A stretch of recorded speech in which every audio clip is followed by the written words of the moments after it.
ਯਿਸੂ ਮਸੀਹ ਨੂੰ ਸੂਲੀ ਤੇ ਟੰਗਿਆ ਜਾ ਰਿਹਾ ਸੀ ਤੇ ਯਿਸੂ ਮਸੀਹ ਆਪਣੇ ਆਪ ਨੂੰ ਨਹੀਂ ਬਚਾ ਸਕਿਆ ਤੇ ਫਿਰ ਤੁਸੀਂ ਦੱਸੋ ਵੀ ਤੁਹਾਡੀ ਕੀ ਰਾਖੀ ਕਰੂਗਾ। ਆ ਬੰਦਾ ਦੁਬਈ ਤੋਂ ਆ ਕੇ ਇਹ ਗੱਲ ਕਹਿੰਦਾ ਕਿ ਤੁਸੀਂ ਆਪਣੇ ਘਰਾਂ ਦੇ ਬਾਹਰ ਇਹ ਪੋਸਟਰ ਲਾ ਦਿਓ ਵੀ ਜੇ ਕੋਈ ਮਸੀਹ आ गया तो डंडे मारो। तो हालेलुया, सबको जय मसीह की। कैसे आप सब? आशा करता हूँ बहुत अच्छे होंगे मेरे भाई बहनों।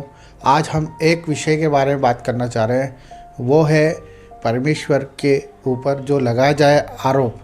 जो चारों तरफ ये कहा जाता है कि परमेश्वर जीवित परमेश्वर नहीं है और वो खुद की रक्षा नहीं कर पाया। ये सब चीज़ें आज आप इस वीडियो के द्वारा देखेंगे और उसी का प्रमाण हम करेंगे। तो वीडियो को देखना, लाइक करना, सब्सक्राइब करना और मोटिवेट करना, और कोई गलती हो तो क्षमा करना।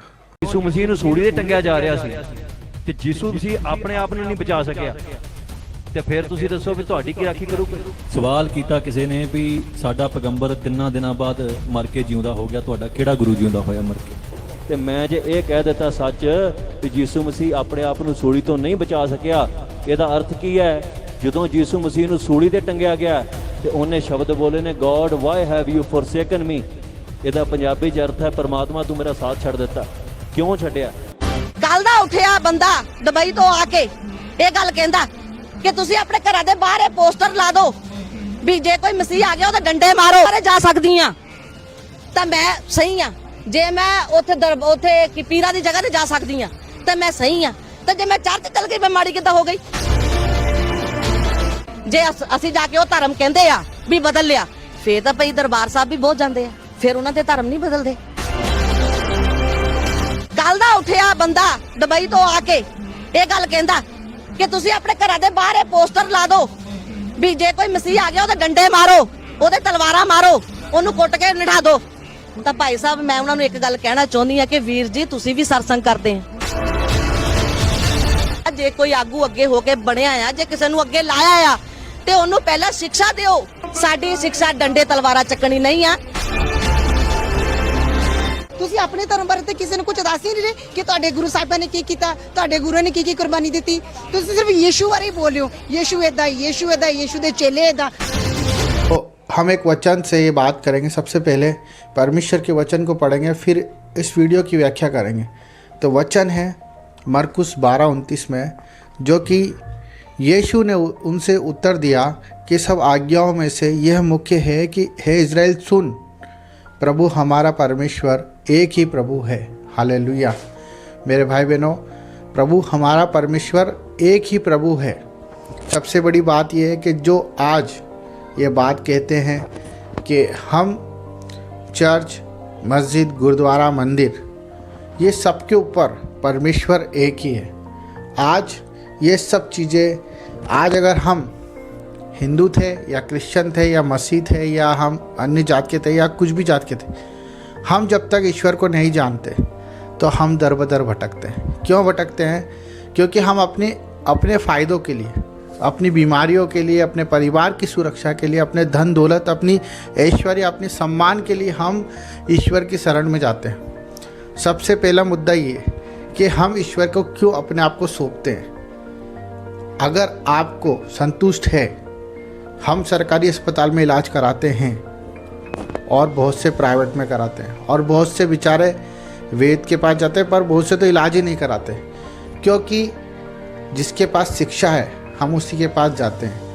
सर्वप्रथम बात यह है कि डॉक्टर के पास आज हमें ठीक करने की क्षमता है और वो प्रमाण है तो हम उसके पास जाते हैं, क्योंकि ये हम डॉक्टर नहीं कहता, ये मनुष्य कहता है कि वो डॉक्टर अच्छा है, क्योंकि वो वहाँ जाता है और ठीक हो जाता है। सबसे बड़ी बात हमें समझना है कि जो आज वो कह रहे हैं कि परमेश्वर गुरुद्वारे, परमेश्वर मस्जिद, परमेश्वर मंदिर या चर्च में उपलब्ध है, परमेश्वर कहीं नहीं है। परमेश्वर हमारी अंतरात्मा में है और सबसे बड़ी हमारी समझ में है। जो परमेश्वर की हमें दी हुई एक तालीम है, जो हमें ये बताता है कि हमें अपने जीवन को किस तरफ लेके जाना है। तो मतभेद की बात नहीं, ये शिक्षा की बात है। सबसे बड़ी बात जो वो व्याख्या कर रहे हैं कि यीशु मसीह जब खुद को नहीं बचा पाया तो ये दुनिया को क्या बचाएगा। यीशु मसीह परमेश्वर का पुत्र अगर खुद को नहीं बचा पाया तो हमें क्या बचा पाएगा, ये उनका कहना है सरेआम। वो पंजाब के एक मौलवी हैं या फादरी हैं या जो भी हैं वहाँ के गुरु हैं, उनने ये बात रखी है।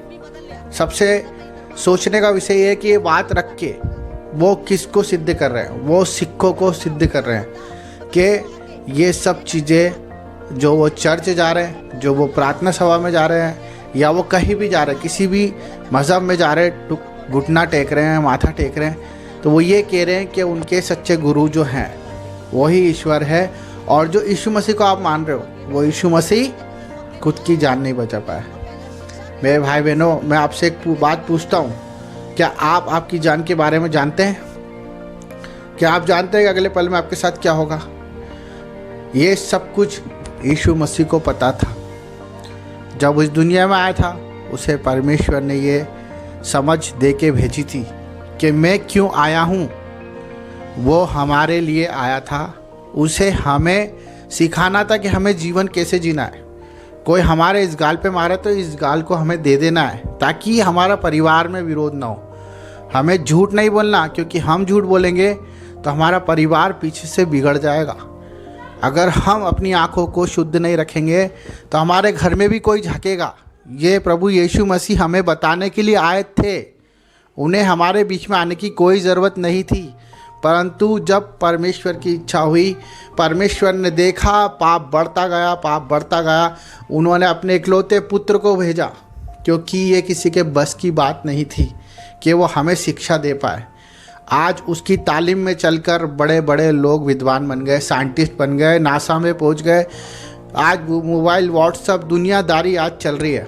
बैंकिंग, हर एक चीज़ सिर्फ बुद्धि से चल रही है, क्योंकि सच्चाई ही बुद्धि है। आज बैंक में आप फ्रॉड नहीं कर सकते मेरे भाई बहनों, क्योंकि वो सच्ची शिक्षा है वो परमेश्वर की, और आप अपराधी कहला जाओगे। उसी प्रकार परमेश्वर हमें सच्ची शिक्षा देना है। ये सब झूठी बातें हैं। आज अगर मैं किसी की बुराई कर कर अपने पास किसी को बुलाऊंगा, अगर मेरे में भी तो अच्छा ही होना चाहिए, तो लोग मेरे पास टिक पाएंगे। सबसे मुख्य बात ये अंडरलाइन करने की है कि हम किसी की बुराई करते हैं तो क्या हम अच्छे हैं? हम अच्छे नहीं हैं, क्योंकि अगर हम अच्छे होते तो हमारी बड़ाई हमें नहीं करने की ज़रूरत पड़ती, हमें अपने मुंह से खुद के लिए नहीं व्याख्या करना पड़ती। तो परमेश्वर का वचन था जो बच्चे आदि में था, वो वचन पूरा करने यीशु मसीह आया था। और वो यहाँ स्टे करने नहीं आया था, वो रहने नहीं आया था, वो अपना काम पूरा करने आया था। हमें भी अपना काम पूरा करना है और जाना है। यही सच्चाई है, जाना है, जाना पड़ेगा, क्योंकि ये दुनिया नहीं है, दुनिया परमेश्वर की, परमेश्वर ने बनाई है, उसकी मर्जी चलती है, हमारी मर्जी नहीं चलती। यीशु मसीह ने सिखाया है कि आप परमेश्वर की मर्जी पे चलो। वो खुद परमेश्वर होके भी, परमेश्वर के ज्ञान को जान के भी, परमेश्वर की बुद्धि को समझ के भी उसने परमेश्वर की आज्ञा मानी, और आप उसकी आज्ञा का उल्लंघन कर रहे हैं। तो मेरे भाई बहनों, यही शिक्षा है, यही परमेश्वर है और यही सच्चाई है। अगर आप जान सको तो जान लो, परमेश्वर यीशु मसीह जीवित है और जीवित ही रहेंगे, क्योंकि वो हमारे लिए पवित्र आत्मा है। सबको जय मसीह की। आमीन।